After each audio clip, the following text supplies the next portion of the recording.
What's going on, good people? This is David Johns. I am going to acknowledge off rip that I am not well. I have tried unsuccessfully every day this week.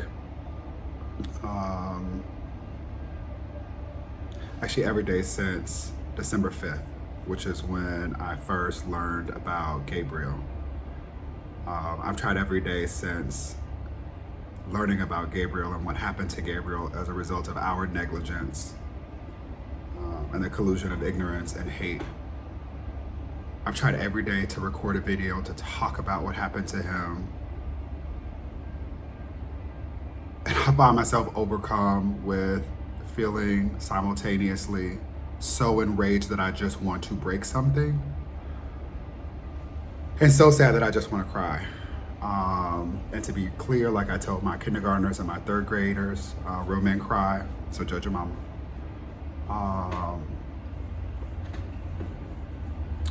For those who don't know, Gabriel was an 8-year-old boy who his family describes as having a penchant for sartorial sophistication. He liked to dress up to go to school, I understand. He enjoyed fishing and playing with his friends. And because we live in a world where too many adults, too many educators don't think it is their responsibility to acknowledge that bullying is not normal, that children acting out the hate that they learn from the adults around them is not something that should be normalized. As a reflection of the work that is still waiting for us to be done, Gabriel died by suicide. I don't know how many times I've sat in this seat or sat down to record a video like this where I'm talking about one of our babies who should be here, laughing and playing and dreaming and being supported and figuring out who they are in this crazy world that they were invited into, that they did not ask to be born into. And there's something particularly painful when I think about the fact that Gabriel could have been one of my babies. Like literally, he could have been one of my babies. I taught kindergarten and third grade, and he's a third grader.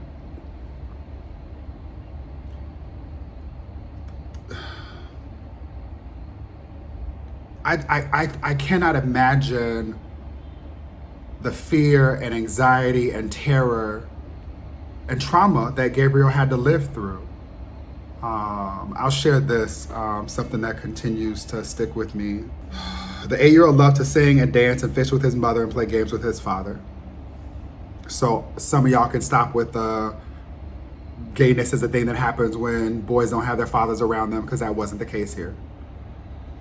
He was a smart boy who earned good grades. His parents said, again, the sad reality is that often the safety and protection of being not harassed, not bullied, not pushed to suicidality and suicidal thoughts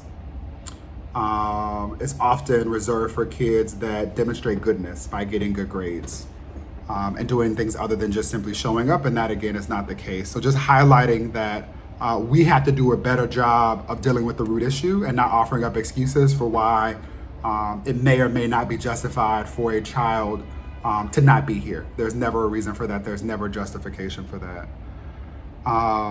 The hardest part about this for me is that 2 days before Gabriel's death, he had been attacked by a student in the boys' bathroom, and there's video of this. I, in this moment, cannot imagine, and again, I think about how often I talk to Kamika Shelby, Nigel Shelby's mom, about the trauma of reliving these moments that you literally cannot get back, and to have video evidence of her baby being attacked in a bathroom where other children walk over his body, look like they might even be kicking his body, but doing everything other than attempting to respond to the emergency, which is evident when you see a child lying on a floor, seemingly lifeless. But he was attacked in the bathroom, and he was unconscious on the floor for at least 7 minutes while other students walked by mocking and kicking him, according to the surveillance video. And again, I want to underscore that these are problems that adults have created. It should not be the case that there's any environment where children or adults think it okay, acceptable, or otherwise worthy of celebration for them to walk past a body, a child, a classmate, a friend, and not respond in ways that are akin to or acknowledge the emergency that it actually is.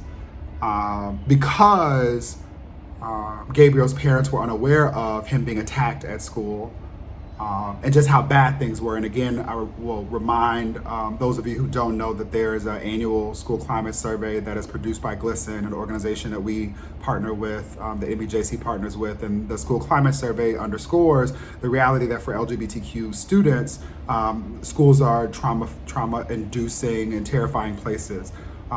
That's even more so the case when you were both Black and LGBTQ. And that's our fault. We send kids to schools that are unsafe. Many of them don't report when they're being bullied or they're victims of violence or harassment. And many of them don't report it because when they do, nothing is done as a result of it. And so I made that point to connect with this, that Gabriel's parents were unaware of what happened to him. And so they kept him home for a day, monitoring his health. He went to the hospital. Struggled with, I imagine, how much to share about what happened and his experience at school. The weight of young people telling their parents about this is also significant. But unbeknownst to his parents, Gabriel went back to school. And again, in the bathroom was accosted someone, a student, stole his water bottle, attempted to flush it down the toilet. And later that night, he went home and died by suicide. And I'm thinking not only in this moment about Gabriel, but about the bullies and the trauma that they are responding to and taking it out on him. I'm thinking about all of the fucking adults in that space who are responsible for allowing this to happen. I'm thinking about his parents and his family and his friends who will be left to wonder for the rest of their lives what more could they have done or said. And the answer is almost always nothing.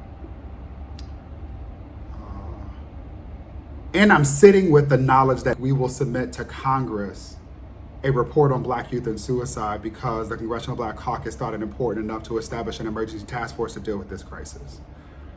So the points I'm trying to make are our babies are crying for our attention, and if we do not respond to this, then shame on all of us. The data shows that Black kids, Black LGBTQ youth, Black kids with other intersectional identities, meaning that they have disabilities, hidden or otherwise, housing insecurities, English is not their first language,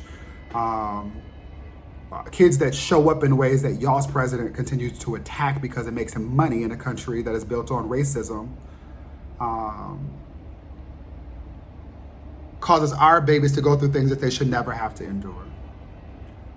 The second point is that while there's still a whole lot that we don't know, in part because national studies about suicide and depression and the relationship between them don't include Black kids, because the medical industrial complex in this country is fraught with all kinds of historical reminders that the system is not designed for us. Often it's the opposite. And as a community, we still struggle with the stigma associated with mental health. And things that we believe are reserved for white people. I'm gonna come back to that at some other point. While there's a lot that we don't know, there's a lot that we do know. And primarily what we know is that when kids are safe, engaged, and supported, individually and collectively, they all do better. And in environments where young people and adults are not only taught to and supported and demonstrating compassion and care for one another, shit like this doesn't happen. Gabriel should be here. Gabriel should be going to school and he should be playing. We should not be talking about him, memorializing him, and otherwise wishing that there was more that we did before this moment. This is our fault. This is on us, and unless and until we do something about it, we will be here again.